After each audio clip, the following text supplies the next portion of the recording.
Good afternoon. Glad that you've chosen to spend some time studying the Bible with us today. Today we're looking at Mark chapter 11, verses 1 through 11. Now when they drew near to Jerusalem, to Bethphage and Bethany at the Mount of Olives, Jesus sent two of his disciples and said to them, "Go into the village in front of you, and immediately as you enter into it, you will find a colt tied on which no one has ever sat. Untie it and bring it. If anyone says to you, 'Why are you doing this?' say, 'The Lord has need of it, and will send it back here immediately.'" And they went away and found a colt tied at a door outside in the street, and they untied it.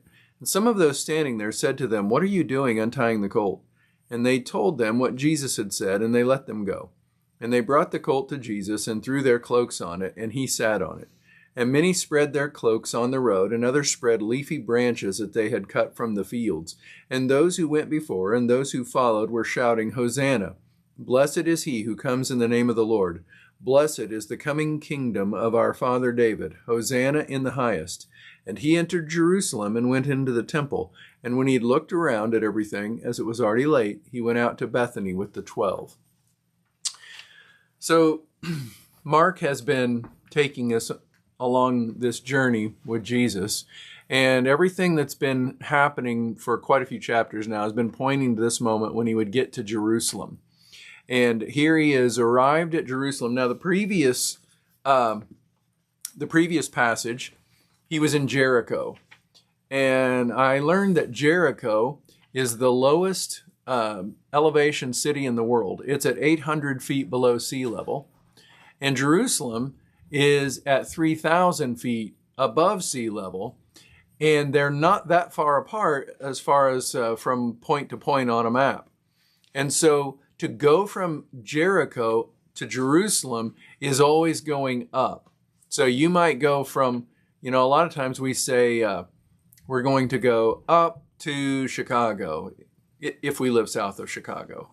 If you live north of a place and you say you're going up to it, it kind of sounds funny. But almost no matter where you were going, if you were going to Jerusalem, you were going up to Jerusalem because it was so much higher than all of the places around it. So by the time you had gone on foot from Jericho to Jerusalem, climbing all the way, you would have been really glad to get there no matter when you were going. And especially at this time, because it was the time of the Passover, a lot of people were there. There were big crowds. And Jesus and the disciples, all that he was there, had reached Jerusalem. Now, when he got there, there were all these people. And there was this big scene. And it's the scene that we normally think of on Palm Sunday. And he has already instructed his disciples to go find this young donkey. Mark doesn't tell us it's a donkey, Matthew does. To find this young donkey and bring it. And we're told that no one's ever ridden it before. And that's kind of significant because it's as though it's kind of like one of the animals for use in temple sacrifices that had not ever been used before. Also, the horse or mount of a king would be one that no one but him ever rode. And so it's kind of got that significance going too.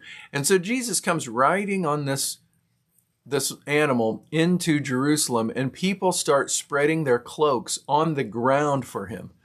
They wouldn't do that for anyone except a member of nobility, a king. And so they're declaring Jesus now as this kingly figure. And they start shouting, "Hosanna, blessed is he who comes in the name of the Lord." And then they add to it, "Blessed is the Son of David." And so they're really echoing what Bartimaeus had said in that previous passage that we looked at last time.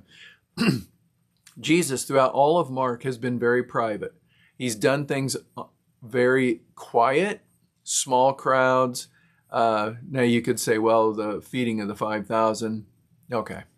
But typically, he did not make a lot of public acclaim for himself a possibility. It was certainly never anything he sought out, but boy, he does here. And he goes into Jerusalem on this donkey, which also has prophetic significance. And so it's also interesting that Jesus goes into town on this donkey. You think about a little ways back when we saw Jesus cross the Sea of Galilee, he did that in a borrowed boat. And when Jesus came into Jerusalem, he rode on a borrowed donkey. And when he is crucified, he'll be laid in a borrowed tomb, It's in one sense, it's as though he's always having to borrow from others because he was a man of no means. However, I would also point out that Jesus is the creator God. Everything is his. Whatever we might have, we never loan anything to Jesus. Jesus is loaning it to us. Whether we acknowledge him or not, the resources that we enjoy are on loan to us from the Lord. The very breath we breathe is also on loan to us from the Lord, and it's only right that we should give back to him. Last thing I wanted to mention in this scene is you've got this big crowd. The big crowd, they love this whole thing. It's, everybody's excited, everybody's happy, and they're praising Jesus. They're waving palm branches. They're doing this whole thing. And it seems like still today there are people that are very up for seeing Jesus in a crowd. Can I go to a church service, or maybe better example, can I go to a Christian concert? There'll be thousands of people there. They're all praising Jesus. I go to see a special speaker, and there's hundreds or thousands of people there, and it's all focused on Jesus. And then I go my way. It's easy to kind of be part of that crowd, and certainly nothing wrong with that. But we have to ask ourselves, what's our relationship with Jesus like when it's just one-on-one?